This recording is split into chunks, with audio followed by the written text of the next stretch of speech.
Olá, tudo bem?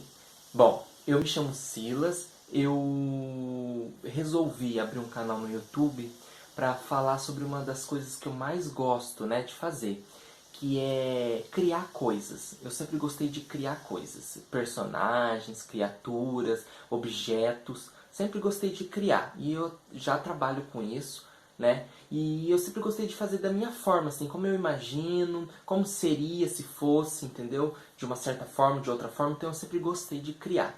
E aí eu decidi fazer um canal no YouTube que mostrasse esse lado meu, né, de desenvolver algumas coisas, alguns personagens, refazer alguns personagens como eu acharia que fosse melhor, né, que eles fossem. Então eu sempre gostei de fazer isso. Então eu resolvi compartilhar com vocês e mostrar, né, como é que eu penso e como é que eu desenvolvo isso. Beleza? A gente vai começar agora com uma série, uma das coisas que eu acho que é tão rica e está abandonado por nós, né? Que é o folclore brasileiro. O folclore brasileiro, ele é tão rico, mas as pessoas não levam muita fé, né? As pessoas gostam de ver o folclore de outros países, né? Como, por exemplo, no Harry Potter, que a gente vê os dragões, os monstros místicos de outros países, né? Mas quando a gente traz os monstros para o nosso país, a gente olha com um olhar meio ridículo, assim. Nossa, que bicho tonto e tal. Mas talvez eles sejam meio tonto ou infantis de uma certa forma, porque eles não tiveram essa repaginada que outros países fazem com seus personagens, com seus monstros, né? Outros países, por exemplo, a Chapeuzinho Vermelho, quando começou, né, esses personagens de contos de fadas, eles não eram tão legais, né? Eles sofreram alterações pelo Disney e por outros autores, né?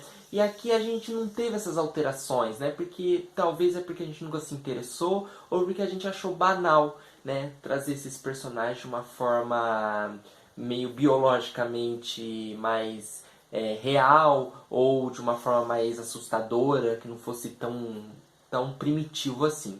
Então, eu acho que um dos poucos autores do Brasil que trabalhou um pouco em cima do folclore brasileiro foi o autor do Sítio do Pica-Pau Amarelo, que eu não me lembro o nome dele agora, mas eu vou pôr aqui no coisa. Sempre fui ruim com nomes.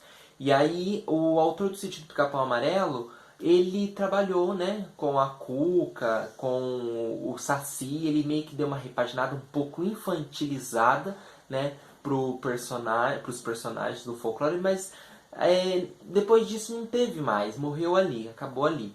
E aí eu resolvi, né, na minha humildade, né, porque eu não tenho um estúdio de produção, eu resolvi trazer, né, refazer esses personagens, lógico, com as técnicas que eu sei, que eu sou habituado a fazer, tanto na escultura como no desenho, que eu também arrisco, né, eu resolvi trazer esses personagens para um mundo mais atual, como se Hollywood tivesse querendo fazer um filme sobre o Saci ou sobre a Mula, e aí como é que eles iriam fazer essas artes conceituais desses personagens e como que eles iam criar esses personagens.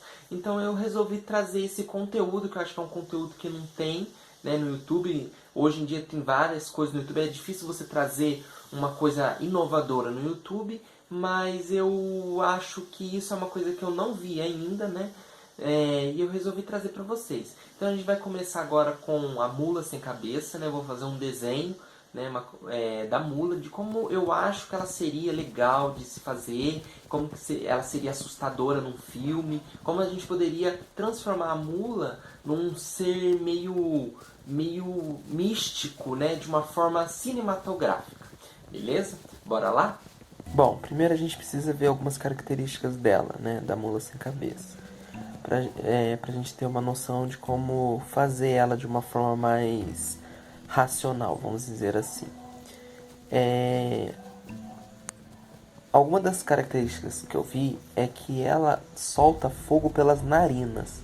Mas como é que ela tem narina se ela não tem cabeça? Então eu acredito que ela tenha cabeça, só que a cabeça dela seja meio que um fantasma. Então as pessoas não conseguem ver, só ver o corpo do animal achando que ela não tem cabeça. Mas eu acredito que ela tenha sim, porque aqui no mito fala que ela solta fogo pelas narinas.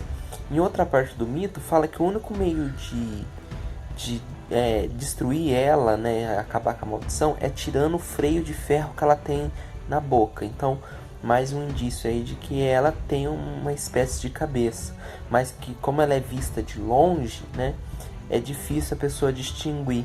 Eu vou, apesar do nome ser sem cabeça, eu vou colocar uma espécie de uma cabeça nela, uma cabeça fantasma. Outra coisa interessante é que, segundo alguns pesquisadores, apesar de ter origem desconhecida, a lenda, ela faz parte de uma cultura que vivia sob o domínio da Igreja Católica. Então, segundo a lenda, qualquer mulher que namorasse um padre seria transformada em um monstro. Dessa forma, as mulheres deveriam ver o padre como uma espécie de santo e não como um homem. E se cometesse qualquer pecado com o pensamento com o padre, ela acabaria se transformando em uma mula sem cabeça. Então, mais uma vez, é para assustar as pessoas, entendeu? A Igreja Católica criou esse mito para que as pessoas ficassem com medo, né, de se relacionar com o padre. Era para afugentar as pessoas dos padres. Como sempre, a Igreja Católica usava, né, de mitos para assustar a população que não tinha muito entendimento das coisas, da ciência e tal. Então ela controlava a população sobre o domínio do medo, né? Outra coisa é que a mula ela tinha ferraduras de metal ou de ferro que eram como navalhas, né, que cortava. Então eu vou usar alguma coisa nesse tipo, né, trazendo para lógico para uma parte mais palpável, né, porque como que é um animal meio que selvagem teria uma ferradura, né? Então eu vou trazer para um lado mais mais racional, né, do mito. Vou tentar colocar essa questão da ferradura de uma forma mais interessante, assim, que não fique tão bobão, né, uma ferradura. Pintar, né, fazer a parte da pintura não tem muito segredo. A mula era sempre vista como preta ou como marrom. Então eu vou tentar pegar essas duas cores e tentar colocar no desenho. O crânio é uma cor mesmo de crânio. Eu vou colocar no lugar o fogo na crina e vou colocar o fogo também no rabo para dar uma mistificada maior também no animal e uma selvageria e aumentar também essa parte do perigo que ela oferece, né? E aí e no pescoço, aí nós chamamos também do pescoço que mantém o crânio ali flutuando sobre o corpo, né, da mula.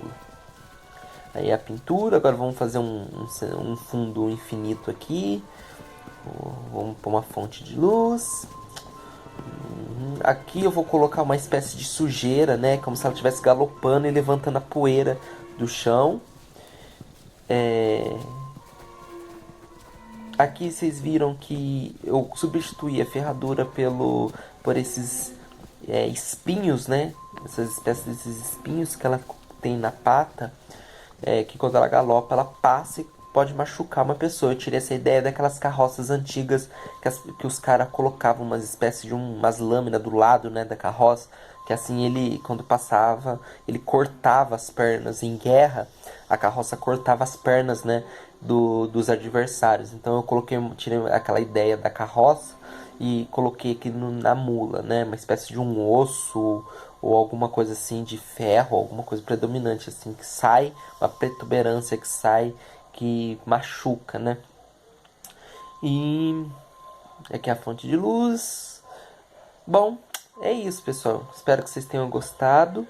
Eu vou trazer aqui todos os mitos, né, da nossa cultura brasileira e das nossas lendas, e a gente vai desenvolvendo eles juntos, beleza? Se você gostou, dá uma força aí, curte e se inscreve, beleza? Até a próxima.